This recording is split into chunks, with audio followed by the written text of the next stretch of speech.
Good morning, accelerators. Happy Wednesday to you. It's a beautiful summer sunny day here in the Detroit area. And you guys don't have a lot of questions, but these are pretty good ones. So we'll get right to them and we'll go from there. First, right out of the gate here, we have Greg. Greg asks, when you're rebranding, how do you handle SEO repercussions, maintaining your high rankings, not losing any traction on Google? Says, I've been in business for almost 18 years and have top placements in Google for many locations and keywords I need. I'm rebranding for a few reasons and expanding my business. My business name now, Mandile Web Design, has a few flaws. It only says web design, and if when I decide to sell, it will devalue my price. So I'm rebranding and expanding. When I do that, I want to keep all my listings on Google, obviously. The one thing that scares me is I know I can change the name of my Google business listing.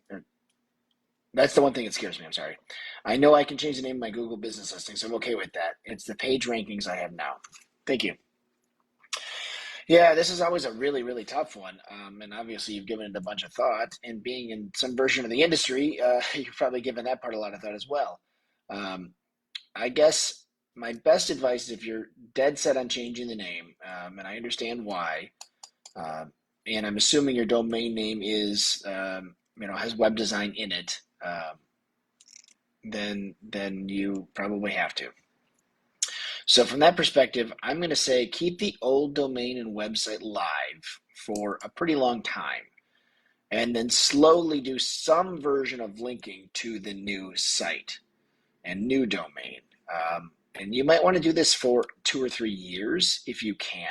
So that way, all the old content is still there. You're still getting those SEO rankings for the old one, but you're starting to take the power of that and letting Google understand you're redirecting it. Um, and then eventually you would then, redirect the entire domain name to the new domain name. But I wouldn't do that right away from an SEO perspective. I would try to keep it live, especially since there's obviously a bunch of synergies between the customer's calling you from one versus the other. There's not going to be that much confusion as far as I can tell, as long as you're still keeping Mandile in your business name. Um, if not, then in some version go cold turkey and basically make the old domain a landing page that redirects that says Mandile Web Design is now this business. Find us all here, and do that for some period of time. That way you don't create confusion because you didn't exactly say what you're renaming your business to. If it's the same Mandile name, you're just adding to it or changing it to be Mandile Marketing, or Mandile SEO or something, uh, whatever. Then that's how I'd go down that path. Okay, next we have Trent. Trent asks, how can I efficiently advertise while on a budget? It says, I work in commercial real estate and specialize in medical dental offices and clinics. My company consists of myself and my father, who have worked in the industry for more than 25 years. I've come to find that his primary business revolves around referrals, and while this works for him, it does not work for someone like myself who's new in the industry. We don't have large corporate size budget, so expensive SEO options and similarly priced tools are hard to justify. I know advertising is of huge importance and want to utilize it however I can, but I like to do so while staying under a budget of about $15,000 a year or less. Whew, it's kind of a mouthful. So that's a challenge in and of itself. That's a pretty darn small budget, and I might have you backwards drive. What is a customer worth to you? And try to align your customer with some kind of return on that investment. So if every sale to you is worth, you know, $15,000, you're in commercial real estate, it's a couple year contract or more. From a commission perspective, then you get 10 sales a year. That's $150,000. You might want to up that budget from that perspective to try to generate more sales. So I always like trying to make my budget based on success and return on investment, not just some arbitrary out of the air number. From that said, to stay within a low budget, just in general, you want to be highly targeted.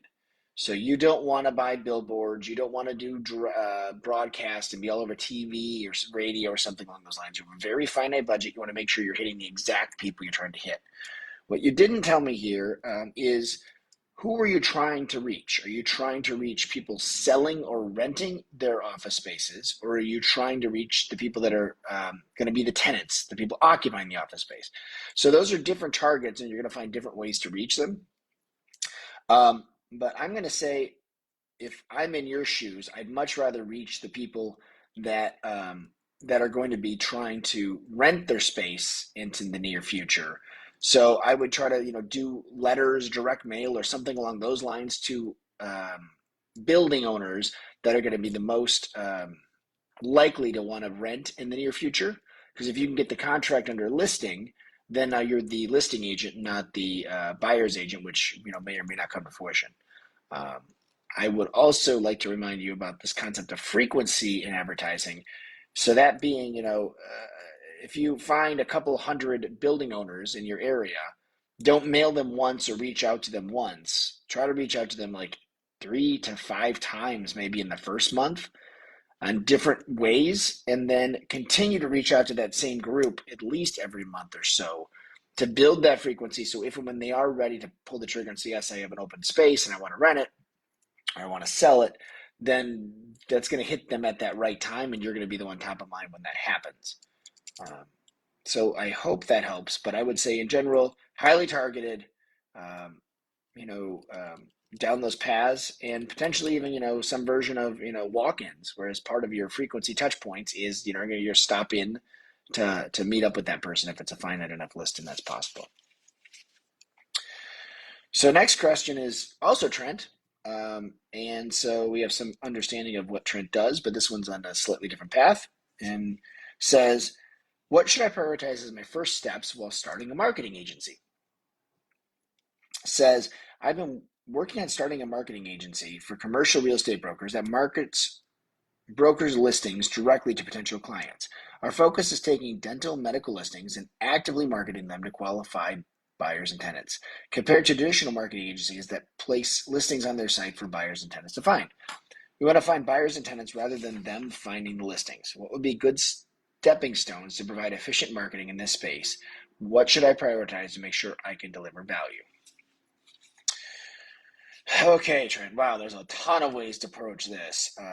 And this is a pretty broad question. I'm going to do my best here in this situation. If you do want to reach out to Honey and set up kind of a one-on-one with me, we can try to talk through this a little bit more. Happy to do so. But so the question I think you want to ask yourself first is, if you're trying to sell this service, this marketing agency service to brokers, what is going to bring them the most value? And then create that, right? Because you could be marketing all kinds of things to people, but you have a chicken or the egg here. Right now, you have no clients and you have no people to market them to. So what's going to bring the brokers value, and how much is that value? So start on those processes, and then how are you going to then reach the prospective people that are looking to rent these spaces? I guess from a starting point in a broad space, I would start by trying to figure out who are the prospects and build that list of potential tenant/buyers. Get that to a point, you know who they are, mailing lists, mailing addresses, email addresses. You're creating some kind of maybe social media version of getting them involved in this group of whatever you're trying to build from a marketing perspective.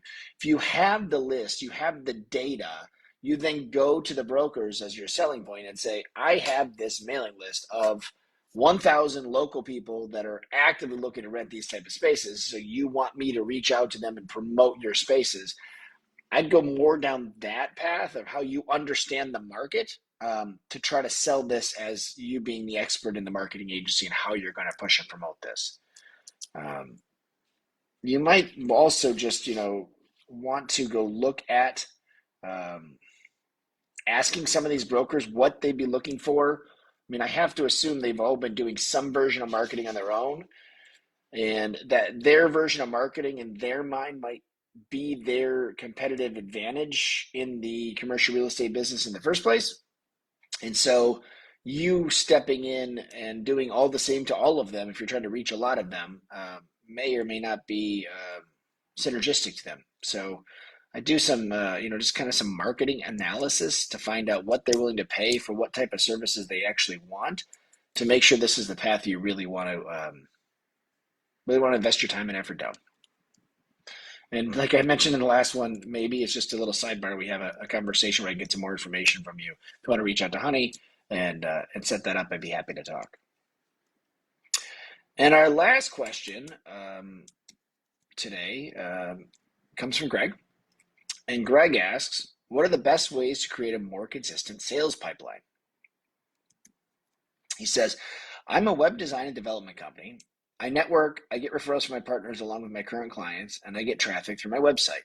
That flow is not steady enough, and I'd like to figure out a way to get more leads without spending on advertising. Do you have any suggestions about channels I'm missing?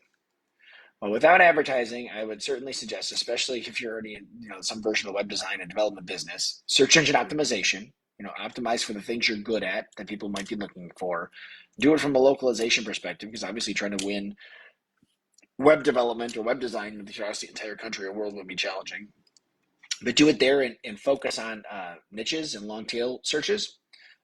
If I'm sure you already have a Google My Business, but optimize and promote the Google My Business. And if you don't, obviously create a Google My Business. And both of those are in theory free, because you said you don't want to spend any money on advertising. So those are free, but they do take time. And so obviously in business, we always find in life, we find this constraint of time and money, right? And we always have some version of some.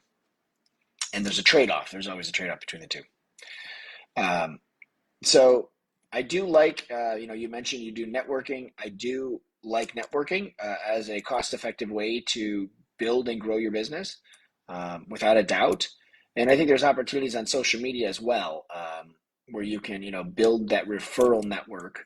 And then from that perspective, I think you're saying you're getting referrals from existing clients, but if you're actually asking for them or not, there's always that opportunity. When you have a meeting, say, hey, do you know anybody else that I can help? Or do you know a way to get into so-and-so?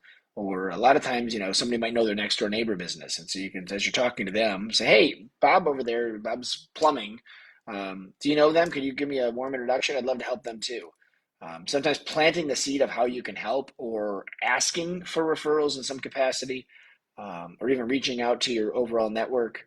If you decided one day, like, I really want to, work with Bob's Plumbing, and you put out there on your social media, post, hey, does anybody know Bob at Bob's Plumbing? Because I really love an introduction, because I know I can hit it out of the park for them on their website. A lot of times that specific ask gets a lot more responses than just the, hey, does anybody know anybody that can help? People like to help people. It's human nature for asking for that type of help. People like to help, but it's usually a very specific ask that people are like, oh, I can help with that exact thing, versus some very generic thing of like, hey, I'm looking for some referrals. You got any? Nobody really understands what that means, or doesn't resonate in the same way that they can help on that specific topic. So 4 great questions. Keep them coming, guys. Talk to you next month. Bye-bye.